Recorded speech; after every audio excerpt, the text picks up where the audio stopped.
اللهم صل على سيدنا محمد يا رب صل وسلم دائما ابدا على حبيبي. یہ دو چار اللہ نے شاید ہم سے قربانی کے کام لے لیے جس کی برکت ہے آج میں ممبر پہ بیٹھا ہوا ہوں. یہ بھی ہو سکتا ہے یہ اللہ کی طرف سے ڈھیل ہو, یہ تو آخرت میں ہی پتہ چلے گا کیا حقیقت ہے. تو نوجوان طبقے سے میں کہتا ہوں کہ دیکھو جماعت کی نماز پہ کمپرومائز نہیں کرو. ہم تو کھیلتے ہوا چھوڑ دیتے تھے, آج میچ دیکھ رہے ہوتے ہیں تو نہیں چھوڑتے, وہ دیکھنے میں جماعت چھوڑ دیتے ہیں. میچ میں اتنا مگن ہوتے ہیں, ادھر حی علی الصلاح حی علی الفلاح کی ندائیں گونج رہی ہیں, قد قامت الصلاح قد قامت الصلاح, اور آپ اس میں لگے ہوئے ہو.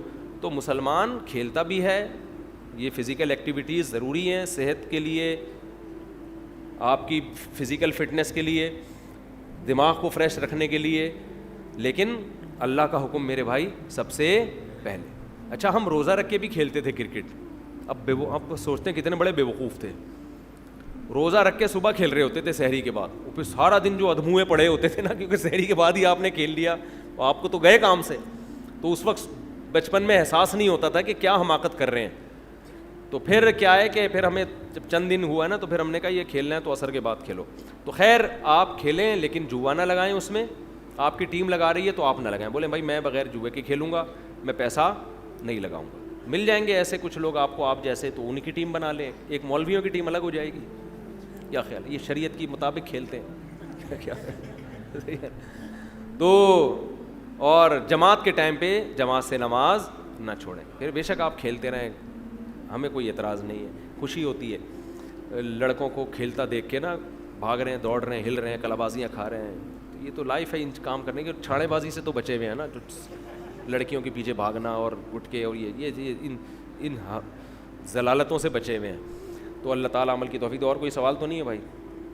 روزے میں فارغ بیٹھے ہوئے ہیں نا سارے. پنجابی میں کہتے ہیں نا ویلا, ویلا کہتے ہیں. آپ کیا پوچھ رہے ہیں حضرت؟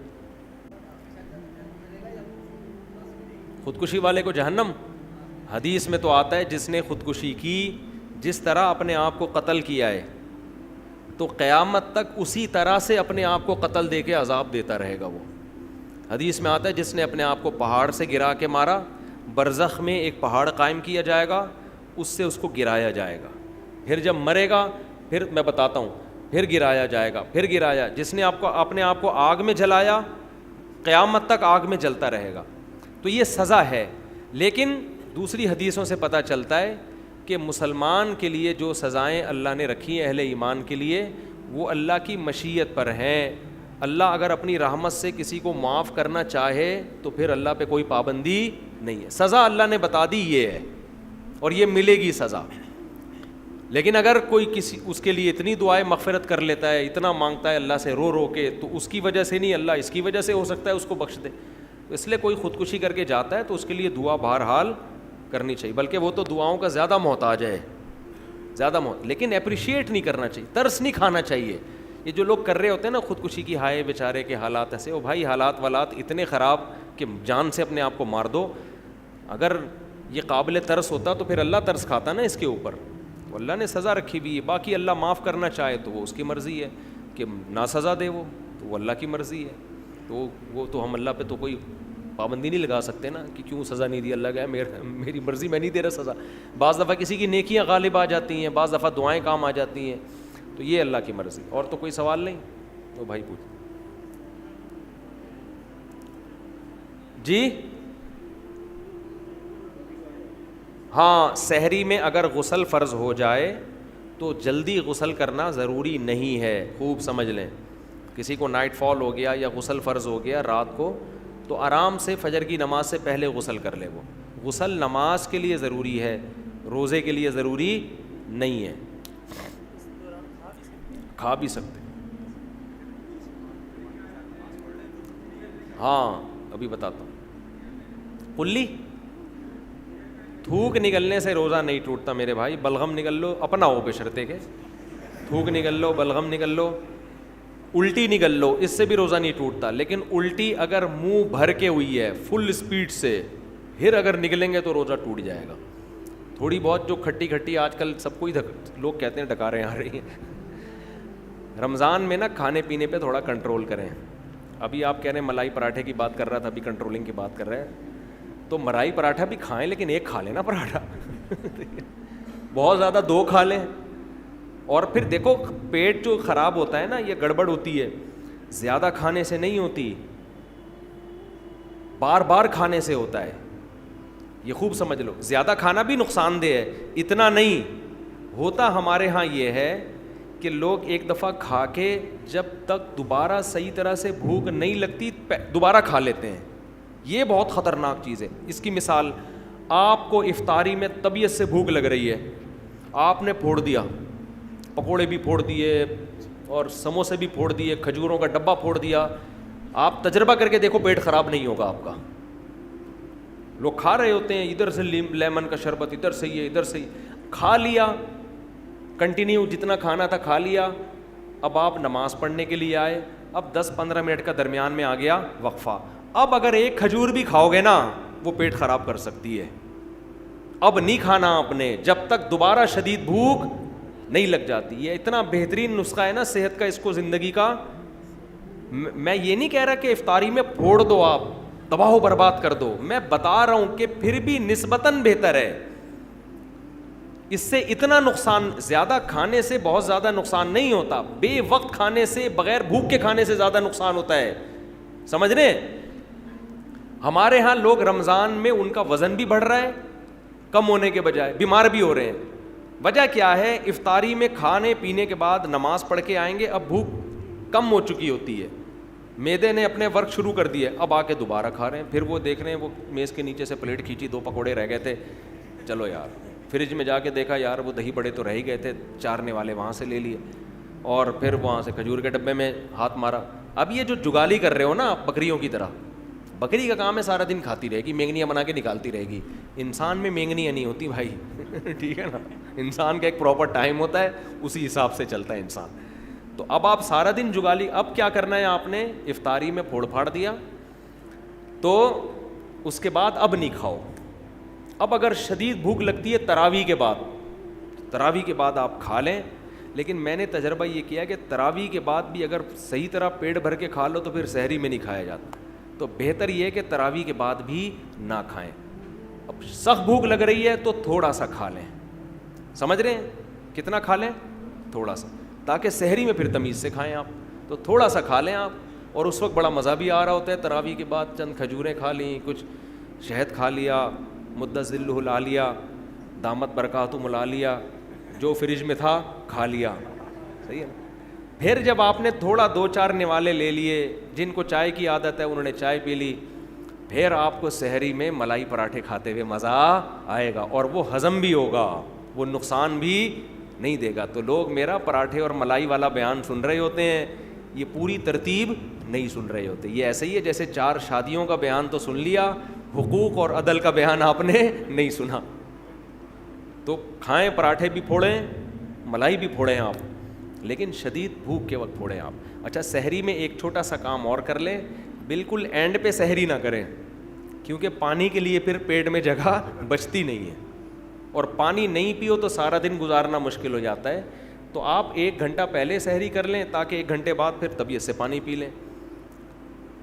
تو یہ بھی نہیں ہوتا تو جیسے چل رہا ہے ویسے چل لیں, زیادہ ٹینشن لینے کی ضرورت نہیں ہے. روزے میں خود ہی ایڈجسٹ ہو جاتا ہے, کچھ عبادت بھی تو ہے نا, اللہ بھی کچھ مدد کرتا ہے اس میں, تو اگر کر لیں تو زیادہ اچھی بات ہے. ماں کے بولنے پر بیوی کو طلاق دینا جائز ہے, اور ماں نے اپنی مرضی سے شادی کرائی ہے. حدیث میں آتا ہے ماں باپ کا یہ حق ہے کہ اگر وہ بیوی کو طلاق دینے کا حکم دیں تو دے دو.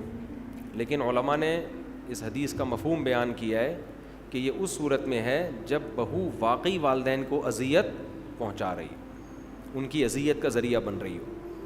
تو اس لیے علماء نے بیان کیا اگر کسی گھر میں ایسا ہے تو باقاعدہ کسی عالم سے مشورہ لے لیا جائے, وہ تجزیہ کر کے بتا دیں گے کہ غلطی کس کی طرف سے. بعض دفعہ والدین خام خواہ میں بہو سے وہ ان کو عجیب سی چڑ ہوتی ہے, اور وہ طلاق دلوا رہے ہوتے ہیں, تو لڑکی کا گھر تباہ ہو جاتا ہے, برباد ہو جاتی ہے وہ. امام احمد بن حنبل کی خدمت میں ایک شخص آیا اور کہنے لگا میرا باپ کہتا ہے کہ میں اپنی بیوی کو طلاق دے دوں. تو امام احمد نے جب حالات سنے تو فرمایا طلاق نہیں دو. تو اس نے کہا حدیث میں تو آتا ہے کہ جب باپ کہے تو طلاق دے دو. اور پھر حدیث پیش کی کہ حضرت عمر نے اپنے بیٹے کو کہا تھا کہ بیوی کو طلاق دے دو, تو نبی نے حضرت ابن عمر کو کہا کہ باپ کی بات مانو, اور آپ کیا کہہ رہے ہیں کہ باپ کی بات نہ مانو. تو امام احمد بن حنبل نے بڑا اچھا جواب دیا, فرمایا حل ابو کا مثل عمر, کیا تمہارا باپ بھی عمر جیسا ہے؟ وہاں تو عمر بن خطاب حکم دے رہے تھے, نبی کو پتا تھا حضرت عمر غلط حکم نہیں دے سکتے, تو تمہارا باپ تو تمہارا ابا ہے نا, ٹھیک ہے نا, اس کا کیا پتہ کیا کیا. اور تو اس لیے اگر والدین حکم دے رہے ہیں تو جلد بازی نہ کریں, پہلے مشورہ لے لیں. تو اگر واقعی وہ والدین کے لیے بہت عذاب اذیت کا ذریعہ بن رہی ہے تو پھر تو دینی چاہیے, لیکن اس میں جلد بازی نہ کریں, جلدی فیصلہ نہ کریں.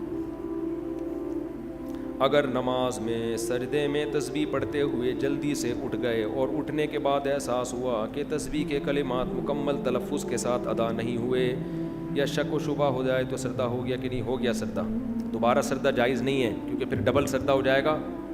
2 سجدے کے بعد تیسرا کیا تو نماز جائز نہیں ہوگی, واجب لوٹانی پڑے گی. اگر رمضان میں روزے کی حالت میں اس طرح کا مسئلہ پیش آئے یا کوئی بھی مسئلہ ہو جائے جس سے نماز توڑ کر دوبارہ پڑھنی پڑے اور یقین ہو کہ دوبارہ نماز شروع کی تو مغرب کا وقت داخل ہونے کے کچھ دیر بعد مکمل ہوگی, عصر کی نماز بہرحال پڑھنا پڑے گی چاہے مغرب کا وقت داخل ہو جائے. آپ نے مسئلہ پوچھا تھا, اگر نماز کے دوران وضو ٹوٹ جائے, اگر نماز کے دوران کسی کی ہوا خارج ہو گئی یا جو عام طور پہ جس طرح سے وضو مختلف طریقوں سے ٹوٹتا ہے ایسے ٹوٹ گیا, شریعت میں یہ جائز ہے کہ وہیں سے فوراً جائیں وضو کر کے, جہاں سے چھوڑی تھی وہیں سے شروع کر دیں. لیکن اس کی شرطیں بہت ہیں کہ درمیان میں کسی سے بات نہ کرے, 1 سیکنڈ کے لیے بھی نہ رکے, وضو بھی پراپر مکمل کرے. تو وہ شرطوں کی لوگوں سے اکثر خلاف ورزی ہوتی ہے, اس لیے بہتر یہی ہے کہ دوبارہ وضو کر کے دوبارہ سے شروع کر دیں. سمجھ لو, تو اتنے ٹینشن کی تکلف کی ضرورت کیا ہے. آپ کیا پوچھ رہے ہیں بھائی؟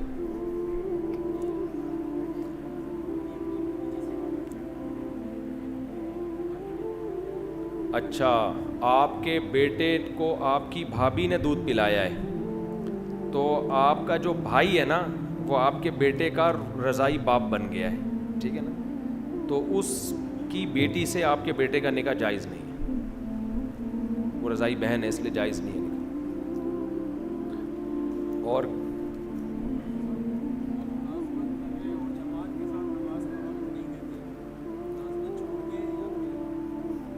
اگر قریب میں مسجد موجود ہے تو جماعت سے نماز واجب ہے. ملازمت میں اگر اجازت نہیں دیتے تو اصل حکم تو یہی ہے کہ چھوڑ دی جائے ایسی ملازمت. لیکن اب اس کے حالات کیا ہیں, گھر میں فاقے پڑنے کا اندیشہ ہے تو پھر مجبوری میں کر لے ملازمت اور اللہ سے توبہ استغفار کرے اور دوسری ملازمت تلاش کرے, ٹھیک ہے نا. وہ ہر آدمی کے حالات ایک جیسے نہیں ہوتے نا. چندے کے پیسے, چندے کے پیسوں میں صدقہ ہاں ڈال سکتے ہیں, مسجد میں ڈال سکتے ہیں. مفتی طارق مسعود صاحب کے بیانات سننے کے لیے youtube.com/مفتی طارق مسعود کو سبسکرائب کریں, اور اگر آپ لائیو ویڈیو کو کبھی بھی مس نہیں کرنا چاہتے ہیں تو سبسکرائب کرنے کے بعد بیل آئیکن پہ کلک کرنا مت بھولیں. جزاک اللہ.